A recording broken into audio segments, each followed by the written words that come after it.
तो जय हिंद साथियों, स्वागत है आप सभी का अपने YouTube channel the one information में। तो कैसे हो आप लोग? आशा करता हूँ कि आप सभी मस्त होंगे और आपकी तैयारी भी बहुत मस्त चल रही होगी। तो आप सभी को पता है कि आज आपके एडमिट कार्ड आ गए होंगे और सभी ने डाउनलोड कर लिए होंगे। अगर किसी ने डाउनलोड नहीं किया है तो शाम तक, अगर किसी का नहीं हो रहा है, नहीं किया है तो शाम तक कर लो उसको, शाम तक आपके एडमिट कार्ड अवेलेबल हो जाएंगे। तो आज हम बात कर लेते हैं अब, मतलब कि बहुत दिनों से डाउट था और अपनी वीडियो भी नहीं आ रही थी।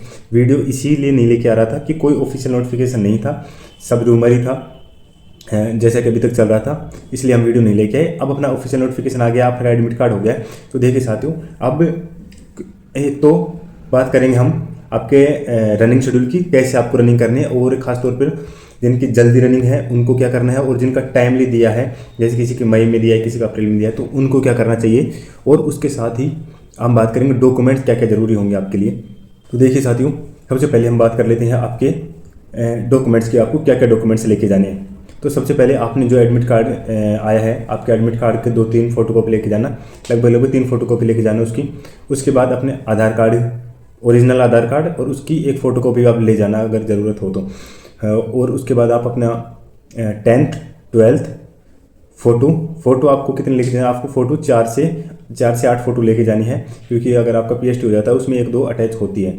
और उसके बाद आपको लेके जाना है आपका 10th 12th आधार कार्ड और कास्ट सर्टिफिकेट, बहुत इंपॉर्टेंट है। और आपके बाद इसके साथ आप डोमिसाइल भी लेके जाना, डोमिसाइल की जरूरत हो जाती है। अगर डोमिसाइल में किसी की कुछ दिक्कत भी हो तो कोई ज़्यादा फर्क नहीं पड़ता, उससे चल जाता है। और कास्ट के ऊपर बहुत से डाउट रहते हैं कि हमारा कास्ट है जो सर कि ये ओल्ड है, नया है, भर्ती से पहले का। भाई अब आपके पास ये है कि अगर आपको कुछ डाउट लग रहा है तो आप नया बनवा लो। और ये मत करना कि आप पुराना लेके गए, नए को नहीं लेके गए, नए लेके गए पुराना। जो भी आप नए बनवा रहे हो, पुराना, दोनों को साथ लेके जाना।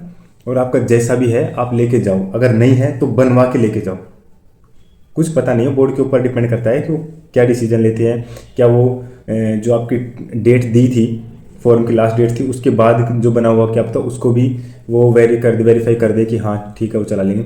तो आप इसके ऊपर मत रहना कि किसी ने बोला हो कि नहीं वही चलेगा इसलिए हम लेके नहीं गए। तो कास्ट सर्टिफिकेट आपका जैसा भी आप लेके जाना। अब इसके बाद बात कर लेते हैं हम आपके रनिंग शेड्यूल की, जो बहुत इंपॉर्टेंट है साथियों आपके लिए। मैंने रनिंग अच्छे से रनिंग के बीच में रहा हूँ, तैयारी की है और पर्सनल एक्सपीरियंस भी बहुत है, अभी ट्रेनिंग करके भी आए हैं। तो देखिए साथियों, अब पहले हम बात कर लेते हैं जिनका लगभग 15 अप्रैल से पहले उनको क्या करना चाहिए। देखो, मैं अब उन साथियों की बात कर रहा हूँ जो थोड़े फिजिकल एक्टिव थे। ये बात नहीं कर रहा कि मैं आज स्टार्ट कर रहा हूँ तो क्या करें। आज स्टार्ट कर रहा है ना, तो वो भी क्या, उसको क्या करना चाहिए। सबसे पहले उसको अपने थोड़ी लॉन्ग रनिंग करनी चाहिए। 10 दिन लॉन्ग रनिंग बोले तो 4-5 किलोमीटर, 4-5 ही बहुत रहेगी, क्योंकि उससे ज़्यादा करने थे। आपके फर्स्ट टाइम जो रनिंग करते हैं तो पैर डैमेज होने का, सिम पेन का ये खतरा ज़्यादा हो जाता है आपको। तो अब जो तैयारी कर रहे थे थोड़ा मतलब 7 मिनट तक टाइम आ रहा है, 7 मिनट से नीचे 7, 6:45, 6:30 इसके लिए। और गर्ल्स के लिए भी जैसे 4:30 से ज़्यादा टाइम आ रहा है, उनको क्या करना चाहिए। देखो, अब आपका लिमिटेड टाइम है, लगभग आपका 1 मंथ ही है, आपको यही लगा के चलो, जिनका 15 अप्रैल से पहले वाले की बात कर रहा हूँ। तो उनको क्या करना चाहिए, आप अपनी रनिंग को 3 किलोमीटर तक सीमित रखना चाहिए। सुबह रनिंग करें तो 2400 से 2800 मीटर रनिंग करनी चाहिए, बट अच्छी रनिंग करनी चाहिए और वो भी टाइम के साथ। और एक चीज़ बताता हूँ, रनिंग को कंप्लीट करना है, रुकना नहीं है। अगर आप पहले से मतलब कि कभी रनिंग कर रहे हो और स्टार्ट आपका ज़्यादा हो गया है तो आपको उसी से मेंटेन करके चलना है, या नहीं कि मैं थक गया। फिर आपको स्प्रिंट लगानी साथियों। अगर आपका टाइम ज़्यादा मतलब कि ज़्यादा ऊपर जा रहा है तो आप थोड़ा रनिंग कम करके, जैसे 2400 मीटर रनिंग करके फिर आप स्प्रिंट लगाए, लगभग 400 मीटर के 2 स्प्रिंट।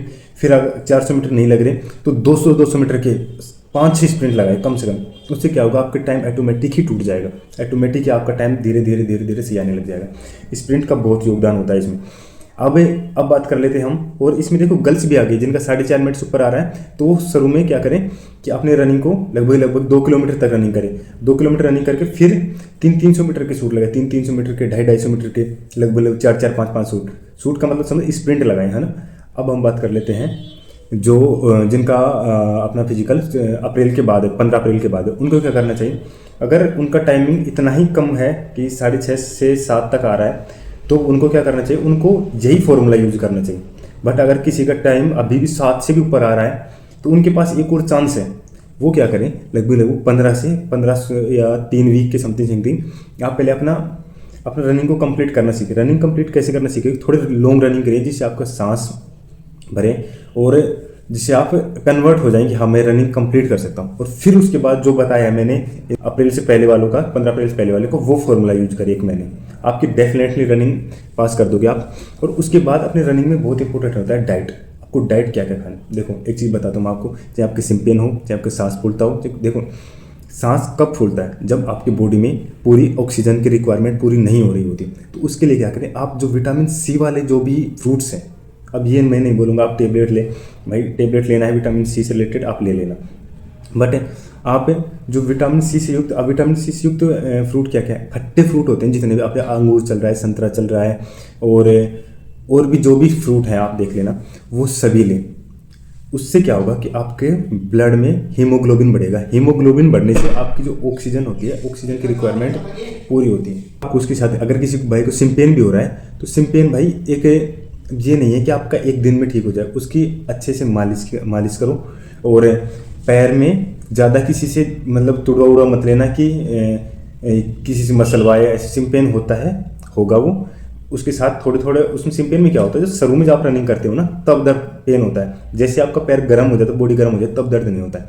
तो आपको क्या करना है, अभी आप रनिंग कीजिए, थोड़ा स्टार्ट थोड़ा आराम से कर लेना और बाद में आप खींच लेना, है ना। और अगर आपको पेन होता है ना, अगर मतलब कि लास्ट में भी आपको सिम्पेन हो रहा है, तो पेन किलर की गोली आती है, वो लेके जाना, आप पेन नहीं होगा उस टाइम, ये गारंटी की बात है आपको रनिंग के दौरान।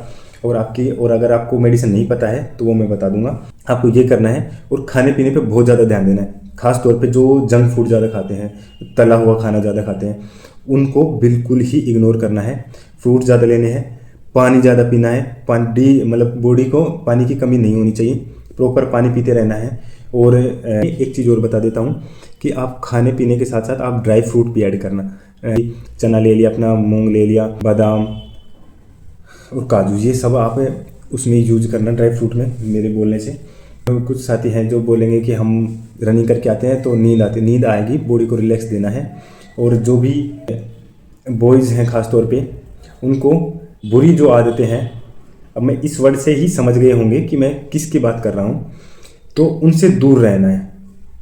फिक्स आपके पास 1 महीना है, और कुछ लोग बोलेंगे वो चीज़ इफ़ेक्ट नहीं करती आपके, बट वो बहुत इफ़ेक्ट करेगी आपको।